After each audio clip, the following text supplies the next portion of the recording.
բերել իշխանության։ Հիմա կավարտենք Գյումրիի թեման եւ կանդրադառնանք 3 ուրեմն խնածախում Սյունիքում այո հնչած կրակոցներին այն որ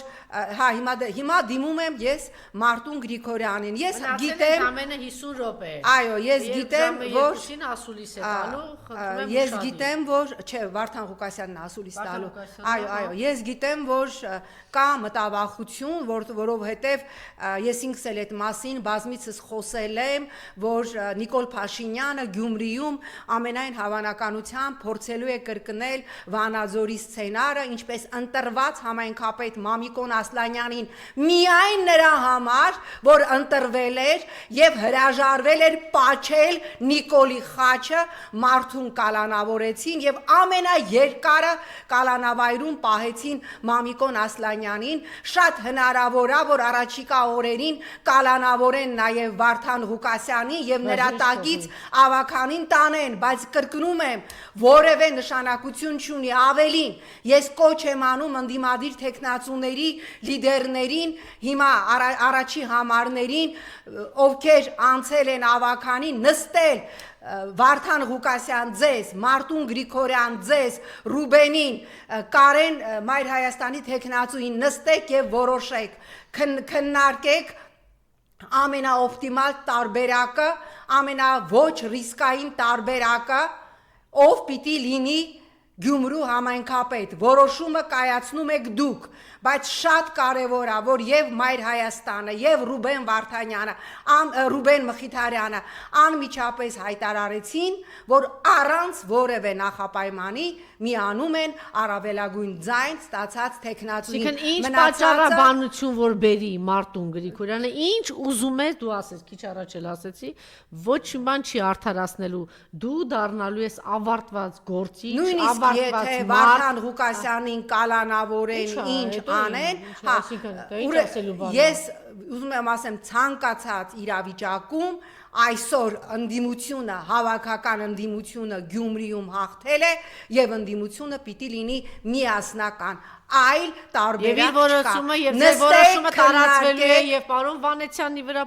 եւ Պատիվ Ունեմի եւ Սերժ Սարգսյանի եւ Հանրապետականի, այսինքն պիտի բոլորը հիմա շատ լավ մտածեն, այդպես է թե այդպես չի մտածեն։ Ես վստահ եմ, որ Մարտուն Գրիգորյանը, որի հետ ես երկար քաղաքական ճանապարհ եմ անցել, Մարտուն Գրիգորյանը իմ ընկերն է, ես վստահ եմ, որ Մարտուն Գրիգորյանը արժանապատիվ եւ ճիշտ որոշում է կայացնելու, որովհետեւ Գյումրեցին ԿՊ-ին մերժել է եւ կապ չունի թե վարչական ռեսուրսներով, գրանցված ջավախցիներով եւ ինչով վիվարոներով, ինչքան ձենա հավաքել Սարիկը, Գյումրեցին մերժել է ԿՊ-ին, ԿՊ-ն մերժված է ամենուր, ես ասել եմ ավելի ատելի կերպար, քան Նիկոլ Փաշինյանը եւ իր կինն է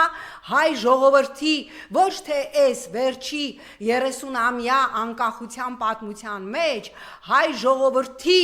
ողջ պատմության մեջ չի եղել անգամ Մելիք Ֆրանգյուլը այդքան ատելի չի եղել ինչքան քո կինը նոր դու դա միանշանակ է, եւ եթե դու ասում ես ժողովուրդը եթե ինձ մերժի ես կգնամ, ես ասում եմ Նիկոլ դու տոտալ մերժված ես, ինչ ուզում ես արա, այն առաջին նախագահի խոսնակի խոսքերը կրկնեմ, ուզում ես կծոտի, ուզում ես գորա, ուզում ես թռի պատերով քեզ տուր, ինչ ուզում ես արա, դու այլևս պարտված ես, որովհետև 3 հայը ցույց տվեց, որ երբ որ մենք միասնական ենք, երբ որ դու ատելությամբ չես թունավորում ժողովրդին, մենք հարգում ենք միմյանց, մենք գնահատում ենք միմյանց եւ այն ցնծությունը, որ կար փարակարում, ինձ թվաց թե ես չգիտեմ այդ